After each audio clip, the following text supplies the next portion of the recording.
ملت اسلامیہ کے نوجوانوں، آج کی اس محفل اور آج کی اس مسابقہ میں میری تقریر کا موضوع ہے حافظ قرآن کا مقام۔ حافظ قرآن کے حوالے سے چند معروضات پیش کریں گے تاکہ ہمارے اندر قرآن مجید کے حفظ کا شوق پیدا ہو اور ہماری قرآن مجید کے ساتھ وابستگی ہو سکے۔ قرآن مجید کو سیکھنے کا اصل طریقہ یہی ہے کہ اسے حفظ کرنے کی کوشش کی جائے۔ اس بات کی وضاحت اللہ تعالیٰ اپنے قرآن مجید میں فرماتا ہے بل هو آیات بینات فی صدور الذین اوتوا العلم، بلکہ یہ قرآن تو واضح آیات ہے ان لوگوں کی سینوں میں جنہیں علم دیا گیا ہے۔ عہد نبوی میں اصول قرآن کا یہی ذریعہ تھا کہ سادات صحابہ کرام لسان محمد سے سنتے حفظ کر لیتے تھے، اور بالخصوص اہل علم کی امتیازی شان بیان کی گئی ہے کہ یہ قرآن انہوں نے ازبر کر لیا ہے اور یہ قرآن ان کے سینوں میں محفوظ ہے۔ اس بات میں کوئی شک نہیں کہ یہ قرآن ابتدائی اسلام سے لے کر آج تک سینہ بہ سینہ اہل علم میں منتقل ہوتا چلا جا رہا ہے اور تا قیامت ہر زمانے کے لوگ اسے حفظ کرتے رہیں گے۔ اللہ تعالیٰ نے لوگوں کے لیے بہت سارے اعمال کو مشروع فرمایا ہے، ہر کام اپنی جگہ پر بہتر ہے اور اس کا بہت بڑا ثواب ہے، مگر قرآن مجید کو سیکھنا یا سکھانا بقیہ تمام اعمال میں سے سب سے بہترین عمل ہے۔ جیسا کہ سیدنا عثمان بن عفان رضی اللہ عنہ فرماتے ہیں کہ خیرکم، رسول اللہ صلی اللہ علیہ وسلم نے فرمایا خیرکم من تعلم القرآن وعلمہ، تم میں سے بہتر وہ ہے جو قرآن مجید پڑھے اور پڑھائے۔ سعد بن عبیدہ نے بیان کیا کہ ابو عبد الرحمن سلمی نے لوگوں کو عثمان رضی اللہ عنہ سے خلافت سے حجاج بن یوسف کے عراق کے گورنر ہونے تک قرآن مجید کی تعلیم دی۔ وہ کہا کرتے تھے وَذَلِكَ الَّذِي أَقْعَدَنِي مَقْعَدِي هَذَا، یہی حدیث ہے کہ جس نے مجھے اس جگہ قرآن مجید پڑھانے کے لیے بیٹھا رکھا ہے۔ اسی طرح سیدنا سعد بن ابی وقاص رضی اللہ عنہ سے روایت ہے کہ اللہ کے رسول اللہ صلی اللہ علیہ وسلم نے فرمایا خیارکم من تعلم القرآن وعلمہ، تم میں سے بہترین لوگ وہ ہیں جو قرآن مجید سیکھے اور سکھائے۔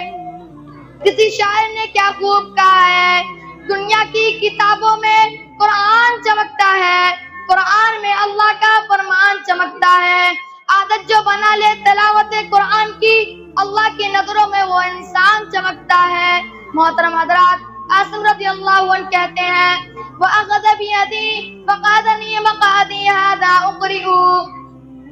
مصعب نے میرا ہاتھ پکڑ کر مجھے اس اعلیٰ مقام پر بیٹھایا کہ میں اسے قرآن پڑھاؤں۔ قرآن کی ایک آیت مبارکہ کو سیکھنے کی فضیلت یہ ہے کہ ایک آیت سیکھنا ایک اٹھنے سے بہتر ہے، دو آیت سیکھنا دو اٹھنے سے بہتر ہے۔ چنانچہ سیدنا عقبہ بن عامر رضی اللہ عنہ بیان کرتے ہیں کہ ہم مسجد نبوی کے صفحے چبوترے پر جہاں صاحب صفحہ ہوتے تھے بیٹھے ہوئے تھے کہ رسول اللہ صلی اللہ علیہ وسلم تشریف لائے اور فرمایا تم میں سے کون یہ پسند کرتا ہے کہ صبح صبح بطحان جگہ یا وادی عقیق جائے اور وہاں سے بغیر کسی گناہ یا قطع رحمی کے دو بلند کوہان اونٹ لے کر آئے؟ ہم نے کہا اللہ کے رسول ہم سبھی کو یہ پسند ہے کہ کسی طرح روزانہ دو اونٹ ہمیں مل جائے۔ آپ صلی اللہ علیہ وسلم نے فرمایا تو پھر تم میں سے ایک آدمی صبح کے وقت مسجد میں جا کر اللہ عز و جل کی کتاب کی دو آیتیں کیوں نہیں پڑھتا یا ان کا علم حاصل کیوں نہیں کرتا؟ یہ اس لیے کہ دو اونٹوں سے بہتر ثابت ہوگی، اور تین اونٹوں سے اور چار سے، جتنی آیتیں وہ پڑھے یا جانے گا اتنے ہی اونٹوں سے وہ اس کے لیے بہتر ہوگی۔ حافظ قرآن کی دنیاوی فضائل، ہر مسلمان اور مومن اس اہل ہے کہ اس کی عزت کی جائے، اس کی توقیر کی جائے، اس سے ادب و احترام کے ساتھ پیش آیا جائے، مگر حافظ قرآن کی خاص مقام یہ ہے کہ حافظ قرآن کی عزت کرنا اللہ تعالیٰ کی عزت کرنے کا ایک حصہ ہے۔ جیسا کہ سیدنا ابو موسیٰ الاشعری رضی اللہ عنہ سے روایت ہے کہ اللہ کے رسول اللہ صلی اللہ علیہ وسلم نے فرمایا ان من اجلال اللہ اکرام ذی الشیبۃ المسلم، بلا شبہ پورے مسلمان اور صاحب قرآن کی عزت کرنا جو اس میں غلو اور تقصیر سے بچتا ہو، اسی طرح حاکم عادل کی عزت کرنا اللہ عز و جل کی عزت کرنے کا ایک حصہ ہے۔ معلوم ہوا کہ صاحب قرآن یعنی حافظ، قاری، مدرس اور مفسر وغیرہ شرعی حدود کا پابند ہو، اس کا احترام اور اس کی تقریب دوسرے لوگوں پر لازم ہے۔ کسی شاعرہ نے کیا خوب کہا ہے، شرافت کے اصولوں سے بغاوت کرنے لگتے ہیں، پڑھی لکھی بھی مجلس میں شرارت کرنے لگتے ہیں۔ کتابیں اور بھی اتری ہے لیکن میرے قرآن کی یہی خوبی ہے، اندھے بھی تلاوت کرنے لگتے ہیں۔ محترم سامعین، نماز کی امامت کے لیے دوسروں پر ترجیح دی جائے گی۔ لوگوں کو نماز پڑھانا ایک عزت شرف اور باعث ثواب ہے، مگر یہ شرف ہر کوئی حاصل نہیں کر سکتا۔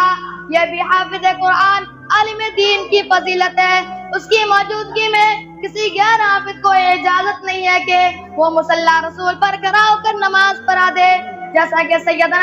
ابو مسعود انصاری رضی اللہ عنہ کہتے ہیں، رسول اللہ صلی اللہ علیہ وسلم نے فرمایا، یا ام القوم اقرأہم لکتاب اللہ، لوگوں کی امامت وہ کروائے جو سب سے زیادہ قرآن پڑھنے والا ہو، یعنی حافظ ہو۔ اگر وہ اس میں یکساں ہو تو پھر جو سب سے زیادہ سنت کا علم رکھنے والا ہو، اگر وہ علم حدیث میں بھی یکساں ہو تو پھر جو سب سے پہلے ہجرت کر کے آیا ہو، اگر وہ ہجرت میں بھی برابر ہو تو پہلے جو سب سے پہلے اسلام لایا ہو۔ کوئی بھی شخص سلطان کی موجودگی میں سلطان کی امامت نہ کروائے اور نہ ہی اس کے گھر میں اس کی خاص مسند پر بیٹھے۔ رسول اللہ کے دور میں یہی طریقہ تھا کہ لوگوں کو نماز صرف وہ پڑھاتا جو ان میں سے قرآن مجید کا سب سے بڑا عالم ہوتا۔ چنانچہ سیدنا عبداللہ بن عمر رضی اللہ عنہ کہتے ہیں کہ لما قدم المہاجرون الاولون، جس وقت اولین مہاجرین قباء کے قریب اسبا جگہ پر رسول اللہ صلی اللہ علیہ وسلم کی آمد سے قبل آئے تو ان کی امامت سالم مولوی ابو حذیفہ رضی اللہ عنہ کرواتے تھے، کیونکہ آپ کو سب سے زیادہ قرآن مجید یاد تھا۔ آخر حضرات گرامی، آخر میں اللہ رب العالمین سے دعا کرتا ہوں کہ قرآن و حدیث کے مطابق زندگی گزارنے والا بنا دے۔ آپ تمام بھائیوں سے گزارش ہے کہ اپنی اولاد کو کم سے کم قرآن پڑھائے اور ان کو نیک صالح بناؤ، تاکہ مرنے کے بعد بھی اولاد تمہارے لیے دعا کر سکے۔ بس اس شعر کے ساتھ آپ سے ہدایت چاہتا ہوں، کتابوں میں جو افضل ہے اسے قرآن کہتے ہیں، اسے جس نے اتارا ہے اسے رحمان کہتے ہیں، سجا لے اپنے سینے میں اس کے 30 پاروں کو، زمانے بھر میں اس کو حافظ قرآن کہتے ہیں۔ وآخر دعوانا الحمدللہ رب العالمین۔